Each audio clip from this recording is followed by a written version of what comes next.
NLM lecture 7। इस concept में ये जो लिफ्ट है ये ए एक्सीलरेशन से ऊपर जा रहा है, इसके अंदर एक आदमी है और ये मास ऑफ ब्लॉक m है, ठीक है, और एक बाहर एक आदमी है b, ठीक है।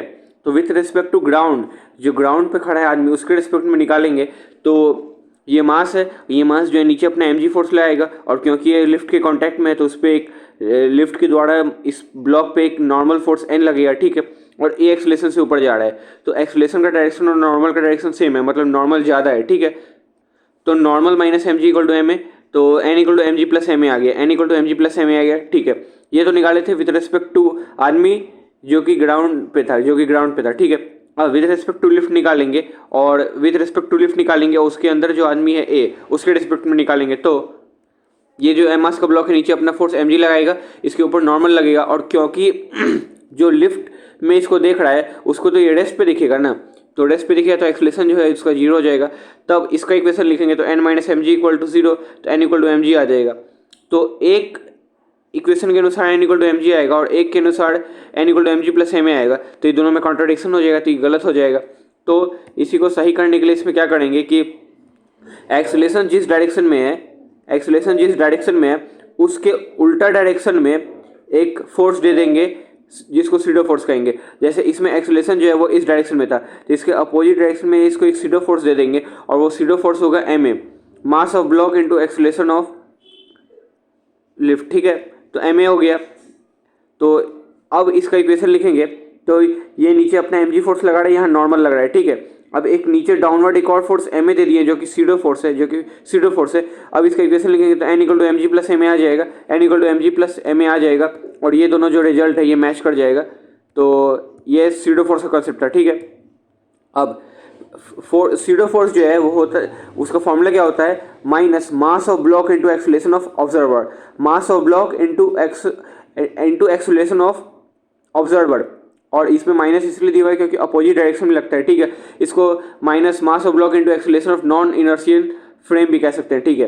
अब if observer is at rest, अगर ऑब्जर्वर रेस्ट पे है या कांस्टेंट वेलोसिटी से मूव कर रहा है, तो रेस्ट पे है तो एक्सीलरेशन 0, रेस्ट पे है तो सीधे सीडो फोर्स 0 हो जाएगा, और अगर कांस्टेंट वेलोसिटी से मूव कर रहा है तो एक्सीलरेशन जो है 0 हो जाएगा। In that case also SIDO force जो है वो 0 हो जाएगा, ठीक है।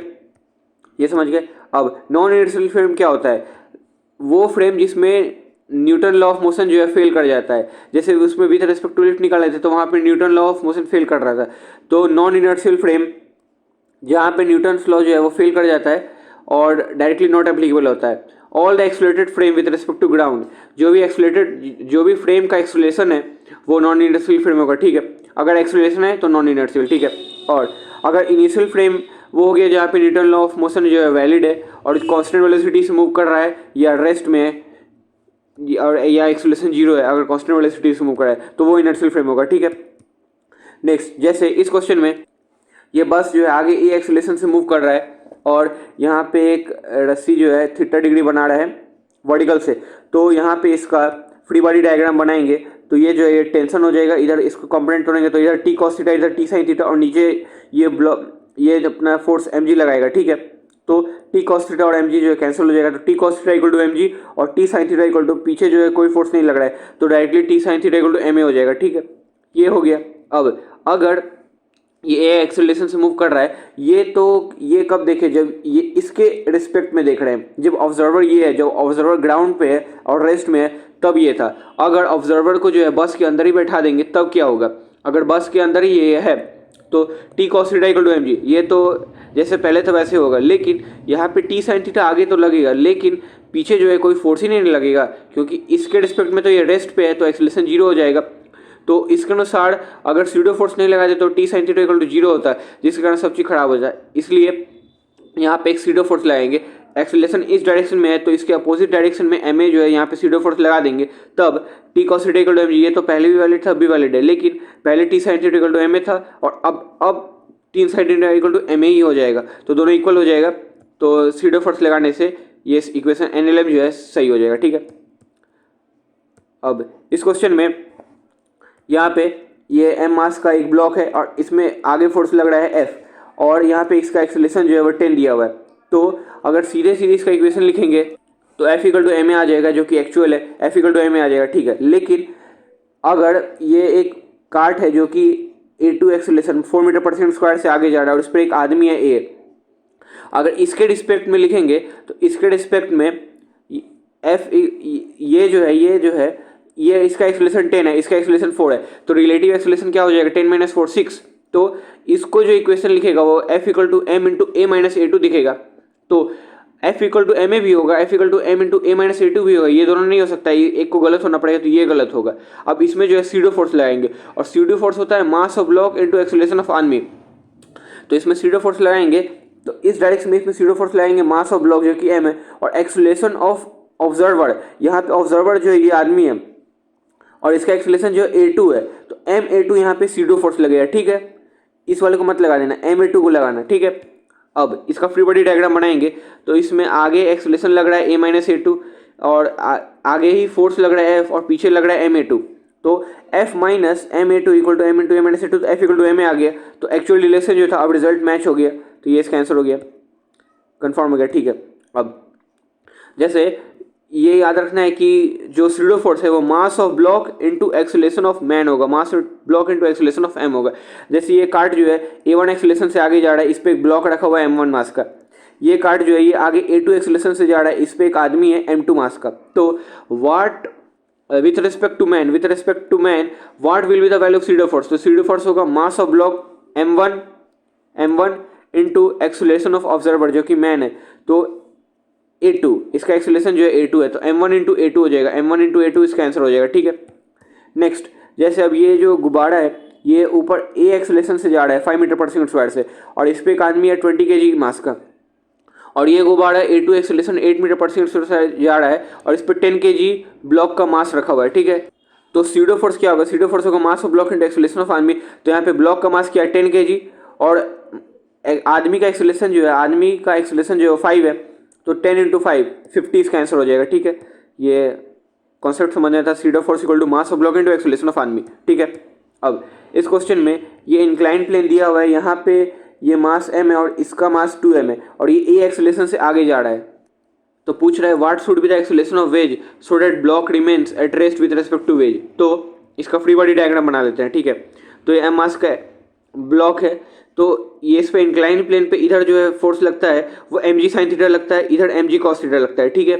अब यहाँ पे ये एंगल जो थीटा है ये भी थीटा हो जाएगा, यहाँ इसमें देखते हैं छोटा वाले में ये थीटा है तो ये भी थीटा हो जाएगा। तो और इसमें जो एक्सेलरेशन जो है इस डायरेक्शन में है तो सीडो फोर्स जो है इस डायरेक्शन में हो जाएगा ma, ठीक है। तो ये ma हो जाएगा। अब इसका कंपोनेंट तोड़ेंगे तो इस डायरेक्शन में ma कॉस थीटा और इस डायरेक्शन में ma साइन थीटा हो जाएगा, ठीक है। अब इसका इक्वेशन लिखेंगे तो mg sine theta equal to ma cos theta हो जाएगा।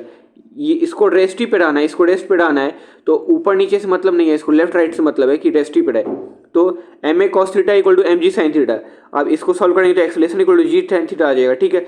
तो जो पूछ रहा था ना आंसर कि क्या एक्सेलरेशन होना चाहिए वेज का ताकि ये जो ब्लॉक है ये रेस्टी पे है विद रिस्पेक्ट टू वेज, तो उसका एक्सेलरेशन होना चाहिए g tan थीटा, ठीक है। Acceleration equal to g tan theta और इसको याद भी रख लेना है, ठीक है।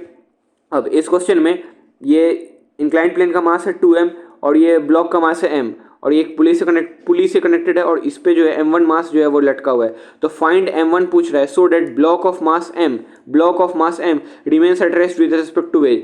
तो ये जो m मास का ब्लॉक है ये वेज के रिस्पेक्ट में रेस्ट ही पे है, तब m1 जो है वो क्या होना चाहिए।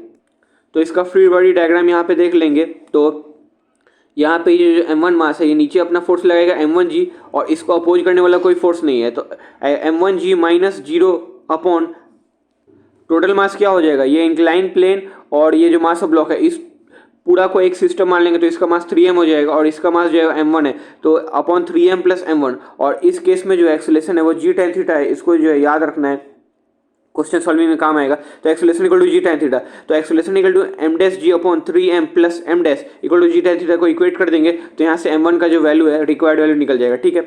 अब इस क्वेश्चन में अगर नॉर्मली देखा जाए तो ये m मास लटका हुआ है तो नीचे अपना फोर्स mg लगाएगा, ऊपर टेंशन लगेगा, तो टेंशन और ये जो है ए एक्सेलरेशन से अगर जा रहा है इसको एक लिफ्ट में रख दिए तो ऊपर के डायरेक्शन में एक्सेलरेशन है मतलब टेंशन बड़ा हो जाएगा, तो t minus M G equal to M A, तो t equal to M G plus M A आ गया, ठीक है। T equal to M G plus M आ गया लिफ्ट में अगर इसको रख दिए हैं तो।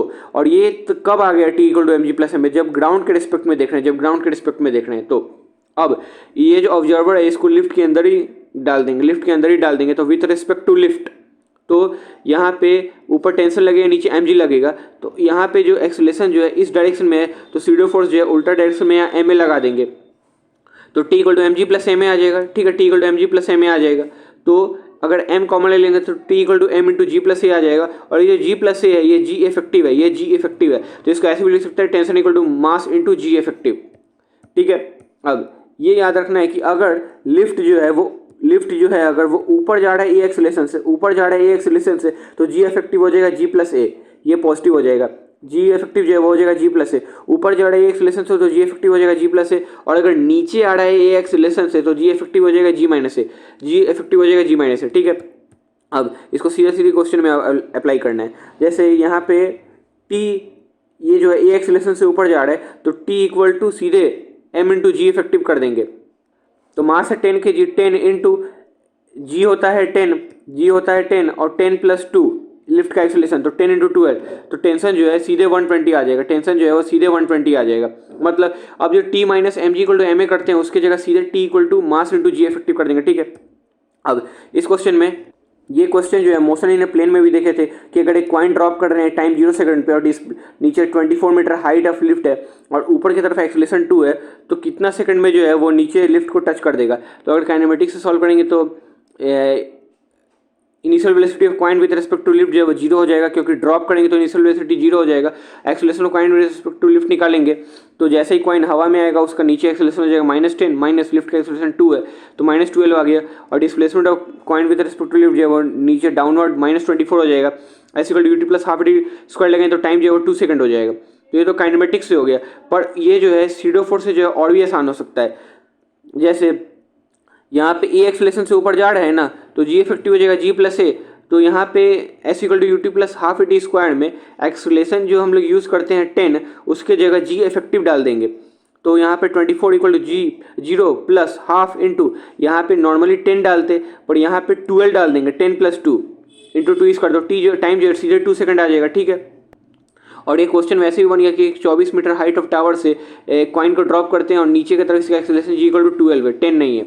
और टाइम जो है कितना टाइम में आएगा वो डायरेक्ट निकाल लेंगे, √2h बाई जी इफेक्टिव, यहाँ भी जी इफेक्टिव डाल देंगे। ठीक है, जैसे इस क्वेश्चन में कॉइन ड्रॉप कर रहे हैं, नीचे डिस्प्लेसमेंट जो है वो 100 मीटर है और एक्सेलरेशन जो है ऊपर की तरफ 3 है, तो इफेक्टिव एक्सेलरेशन कितना हो जाएगा 10 प्लस 3 13।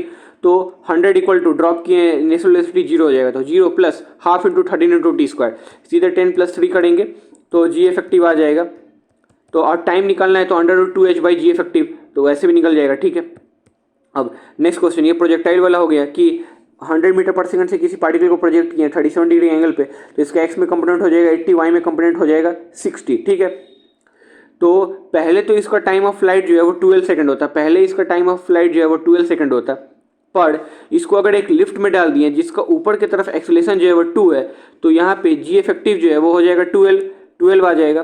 तब इसका मतलब कि 1 सेकंड में वेलोसिटी 12 घटता है, तो 5 सेकंड में वेलोसिटी 60 घट जाएगा, तो जितना आने में लगेगा उतना ही जाने में लगेगा। तो टाइम ऑफ फ्लाइट जो है यहाँ पे 5 + 5 10 सेकंड हो जाएगा। और रेंज निकालना है तो वेलोसिटी इन एक्स जो कि 80 है इंटू टाइम ऑफ फ्लाइट 10, तो जो है 800 मीटर रहेगा। ठीक है, तो इसमें मेन यही था कि पहले जो जी था वो 10 लेते, पर यहाँ पे क्योंकि ये लिफ्ट में डाल दिए और ऊपर की तरफ इसका एक्सेलरेशन 2 है तो 10 + 2 12 कर देंगे, उसी के अनुसार से प्रोजेक्टाइल निकल जाएगा, टाइम ऑफ फ्लाइट और रेंज। ठीक है, अब नेक्स्ट क्वेश्चन में ये एम मास का ब्लॉक है, इसको इंक्लाइंड प्लेन से यहाँ पे टी इक्वल टू 0 पर ड्रॉप कर देते हैं, तो इस डायरेक्शन में इसका एक्सेलरेशन हो जाता है जी साइन थीटा हो जाता है, क्योंकि फोर्स जो है वो एम जी साइन थीटा हो जाता है।